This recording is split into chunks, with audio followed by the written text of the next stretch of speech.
Hi guys, I'm Nancy and I'm going to show you how to use the power rule. Oh, those are new. The power rule is one of the derivative rules and it's fast. Technically, it's a shortcut, so instead of having to use the formal limit definition of the derivative, which is long and tedious, you can use the power rule and it's quick. Also, I will show you what to do if you have fractional powers or negative powers. So let me show you how to do it.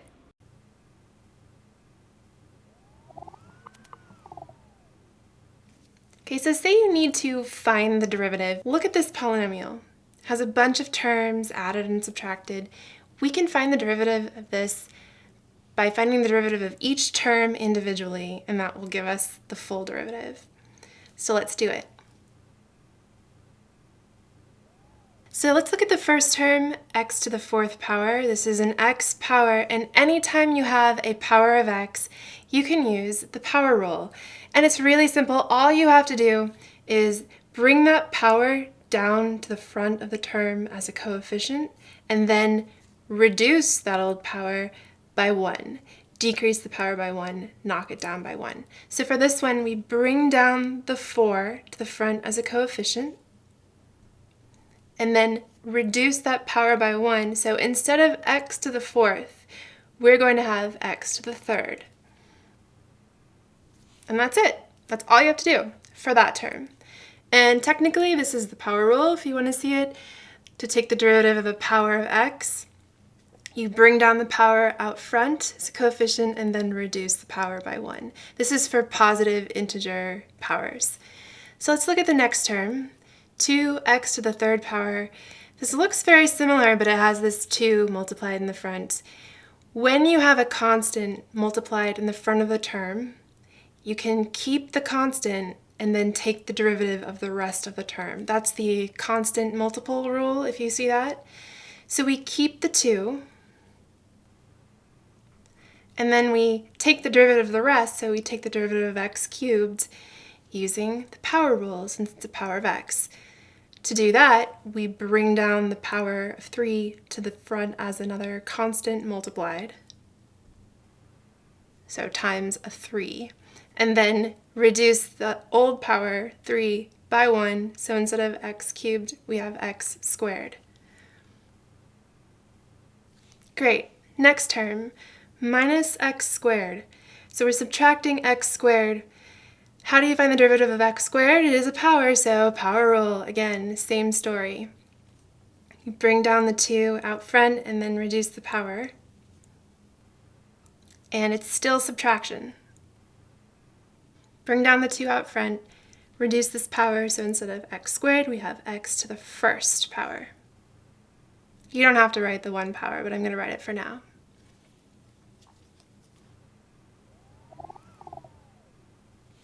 Okay, so look at this next term, plus 4x.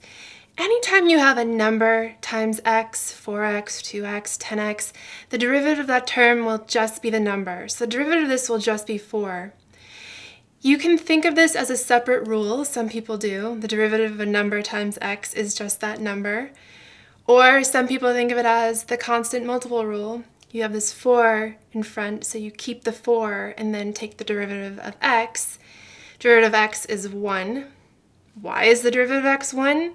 Because of the power rule. Because x is technically x to the first power, x to the 1.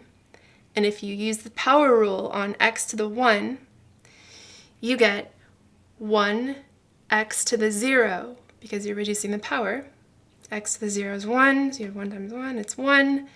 The derivative of x is 1, and you can just remember that if you want. Most people do. But any way you look at it, the derivative of this term is 4.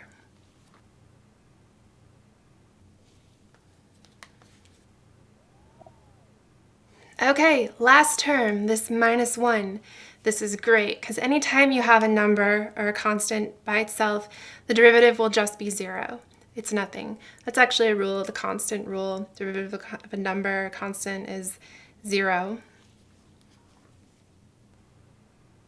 So for now, we can write plus 0. Let's just clean this up a little bit. All right, so this is the answer. This is the derivative.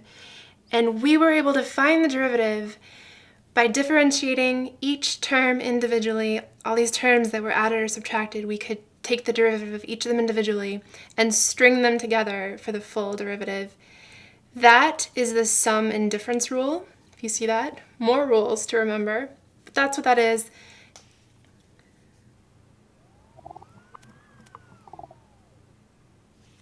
Okay, so by the way, it's the same idea if you have a negative power or a fraction power, a rational power.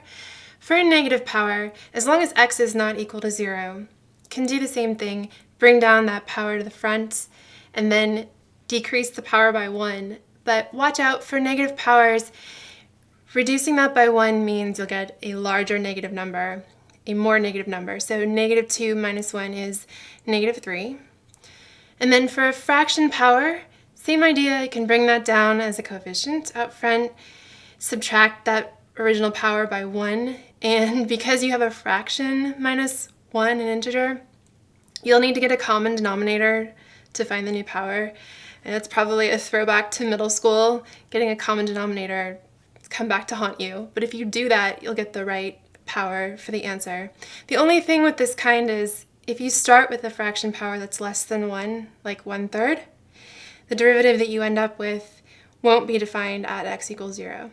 But in general, it's the same idea for negative powers and fractional powers.